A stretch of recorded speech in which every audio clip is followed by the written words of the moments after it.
शांति से बैठेंगे तो अच्छा रहेगा, सबको आशीर्वाद भी मिलेगा। अभी वेद मंत्र का पारायण हो रहा है, तो आप चारों वेद का मंत्र सुनिए। लगभग 2200 किलोमीटर से चल की मां ज्वाला की वो साक्षात ज्योति जो बिना घी और तेल के जल रही है, आपको दर्शन देने के लिए यहाँ आ गई, यहाँ विराजमान हो गई।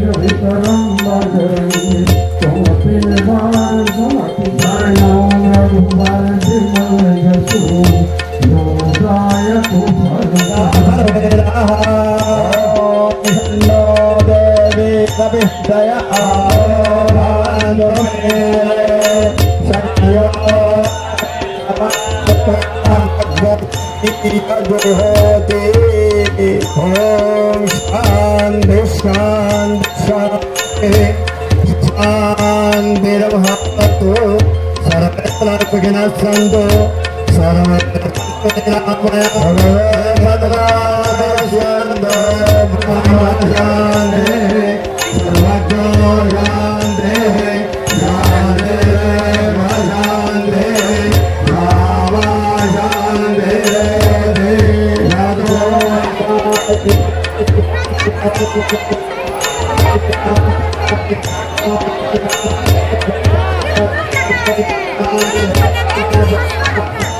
पारायण होगा, आप विभिन्न मंत्र को सुनेंगे।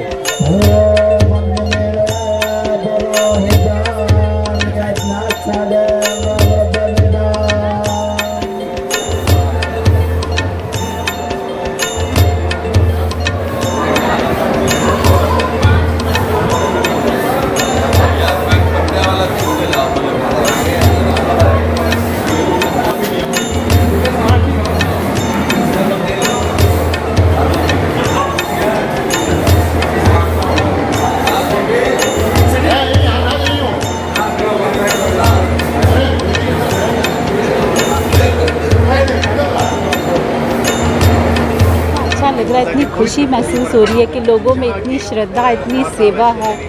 ये देख के इतना मन प्रसन्न हो गया कि वाकई में यहाँ पे माँ का आगमन जो है वो हो चुका है। साक्षात माँ यहाँ पे विराजमान। माँ का आगमन के लिए फोटो अगर कोई गाए उसका 2-3 लाइन पढ़ो।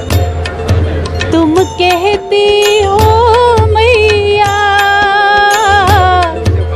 त्रिकुटा पर्वत तुम्हें प्यारा है, एक बार तो आ जाओ त्रिकुटा पर्वत बनाएंगे, एक बार तो आ जाओ पलकों पे बिठाएंगे। रानी का हमको बहुत ये था। जमशेदपुर के लिए एक तो बहुत बड़ा सौभाग्य है। जय माता दी। सौभाग्य तो हमारी है कि जमशेदपुर में माता रानी विराजमान हुई और गालूडी में आकर के शरण ली एक तरह से, यहाँ आके लोगों के बीच में और अपने आप को आशीर्वाद देने के लिए सबको उपस्थित हो गई माता रानी ने खुद। और विचार ऐसे नहीं है, माता रानी का ही हम लोग हैं, उन्हीं के कार्यकर्ता, उन्हीं का भक्त हैं। जो आदेश होगा माता रानी से हम लोग करेंगे। सिर्फ हमारे स्वामी जी का छत्र छाया हमारे ऊपर रहना चाहिए, आशीर्वाद रहना चाहिए। हम लोग और बड़े से बड़े काम करेंगे। हम इच्छा थी कि एक छोटा सा मंदिर हो। स्वामी जी से मैंने मूर्ति का ये किया था कि एक हमें माता रानी की मूर्ति चाहिए। माता रानी का मूर्ति के लिए जब हुआ तो स्वामी जी ने को हमने निवेदन किया, एक बार देख लीजिए। आए तो स्वामी जी, अब माता रानी का ही सब कुछ यहाँ पे है, तो माता रानी को जैसे आना, अपना जैसे भवन बनाना, माता रानी ने बनवाई। स्वामी जी का आदेश हुआ, माता रानी का निर्देश हुआ, हम लोग उस पर काम किए और बढ़िया बना करके अपने तरफ से तो अच्छे किए हैं कि माता रानी खुश रहे और लोगों को आशीर्वाद भी मिले। पहले था कि हम अपने प्रणाम करेंगे, प्लांट के अंदर जाएंगे, अब वो इच्छा खत्म हो गई। अब हुई कि पूरे संसार को, पूरे झारखंड वासी को, पूरे जमशेदपुर को, पूरे गालीडुई को, पूरे बुल्दावासी को इतनी आशीर्वाद माता रानी दे कि जिस इलाका में, जिस क्षेत्र में, जिस प्रखंड में मंदिर है, हम लोग अपना धंधा के लिए भी किए हैं, ये सारे लोग खुशहाल रहें और जनता भी बीमार ना हो, जनता भी खुशहाल रहे, उनको अन्न धन जल सब कुछ से भरती रहे। माता रानी ऐसे आशीर्वाद दे। जिनकी अनेक कैसेटें रिलीज़ हुई, टीवी पर रेगुलर प्रोग्राम आते हैं। विशेष तौर से इस कार्यक्रम के लिए हमारे साथ आई है श्रीमती नीलम भारद्वाज। और कुछ कोविड की दुविधाएं थी, लेकिन जब यहाँ के फ़ोटोज़ देखी जो हमारे साथियों ने भेजी, तो हमारे विदेश से भी लोग जो हैं, एक तो कल ही आ रहे हैं 17 तारीख को कलकत्ता उनकी फ़्लाइट उतरेगी बैंकॉक से, थाईलैंड से, उसके बाद जर्मनी से आ रहे हैं और लोग भी तैयारी कर रहे हैं कि टिकटें मिल जाएं और हम भी वंचित ना रहें।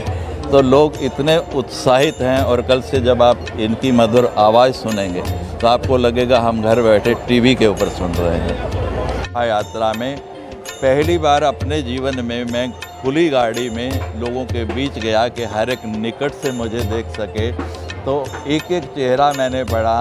लोग इस इंतज़ार में हैं कि कभी ये कार्यक्रम प्रारंभ हो, और मेरी तो माँ भगवती से यही प्रार्थना है कि हर दिल के अंदर, केवल इस मंदिर में नहीं, इस क्षेत्र में वो आके विराजमान हो। ये भी कहा कि माँ जब बुलाती है तभी वहाँ जाया जा सकता है, लेकिन जब बेटा विवल होकर बुलाता है तो माँ को आना पड़ता है। और आज यहाँ उल्दा में ऐसा ही हुआ, माँ का एक बेटा विवल होकर उसको कब से पुकार रहा और माँ ने वो पुकार सुनी और यहाँ आके ही विराजमान हो रही है। सबसे बड़ा लाभ इस क्षेत्र की जनता को होने वाला है कि इतनी दूर जम्मू तक पहुँचना और फिर इतनी चढ़ाई करके ऊपर जाना और फिर वहाँ इतनी भीड़, और एक सेकंड के लिए भी बड़ी मुश्किल से दर्शन नहीं हो पाता। तो यहाँ तो बड़े आराम से जब मर्जी आओ, घर बैठे सुविधा है, और बिल्कुल साक्षात आप 21 तारीख को दर्शन करेंगे, वैसे की वैसी पिंडियाँ, वैसा ही उनका रूप। और जो वहाँ आरती करते हैं, प्रतिदिन आप श्रद्धा चैनल के माध्यम से उनको सुबह और शाम देखते हैं, एक नहीं 2-2 आरती करने वाले पुजारी यहाँ आके प्रथम आरती वही लोग करेंगे। तो वहाँ साक्षात यहाँ आ रही है, यहाँ के लोगों का बहुत भारी सौभाग्य है। कल जब यहाँ आए और ये पंडाल को हमने देखा और यहाँ पहुँचने तक सायंकाल, जैसे लोग प्रोग्राम शुरू होने से पहले ही आ रहे थे, तो कल हमने सायंकाल ही ये कह दिया था कि आपका ये पंडाल बहुत छोटा पड़ेगा और यहाँ पब्लिक पूरी नहीं पाएगी। अब ये पीछे तो बहुत सुंदर गेट बड़ा है, उधर आगे की तरफ प्रवेश की तरफ तो बढ़ नहीं सकता, लेकिन साइडों में हमने कल ही दिशा निर्देश इनको जारी कर दिए कि आपको दूसरे दिन ही बढ़ाना पड़ जाएगा। जमशेदपुर से 2200 किलोमीटर दूर है वैष्णो धाम मंदिर, और जमशेदपुर से 30 किलोमीटर है गालूडी। जब आप वैष्णो देवी का प्लान बनाते हैं, आपके पास पैसा भी होता है, फिर भी क्षमता होता है, लेकिन जब तक माँ आपको नहीं बुलाती है तब तक आप वहाँ जा नहीं सकते हैं। जब माँ बुलाती है तभी आप जाते हैं वैष्णो देवी। लेकिन माँ का वह कृपा, कलयुग में एक साहू परिवार है, माँ को गालूडी में विराजमान किए हैं। ये बहुत बड़ा उस कुल और हिंदू धर्म के लिए बहुत बड़ा काम है कि माँ जब बुलाती है तब उनको समय नहीं मिलता है, लेकिन माँ को लेके आकर गालूडी में विराजमान करना ये सही में बहुत बड़ा काम है।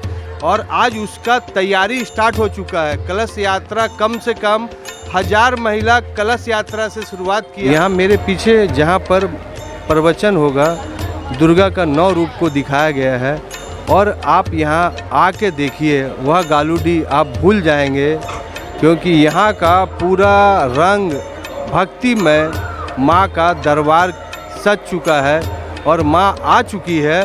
और आज शाम से माँ दर्शन देना भी स्टार्ट कर देगी, और पूरा गालूडी, जमशेदपुर और जमशेदपुर से जितने भी सराउंडिंग है, सरायकेला है, चाईबासा है, सभी जगह के आदमी यहाँ आकर देखिए कि क्या भव्य रूप से माँ आ रही है। मैं दिनेश श्रीवास्तव, एडी लाइव का वीडियो को लाइक कीजिए, चैनल को सब्सक्राइब कीजिए, अपने सुझाव कमेंट बॉक्स में अवश्य दें। एडी लाइव की पूरे टीम की तरफ से धन्यवाद। जय माता दी।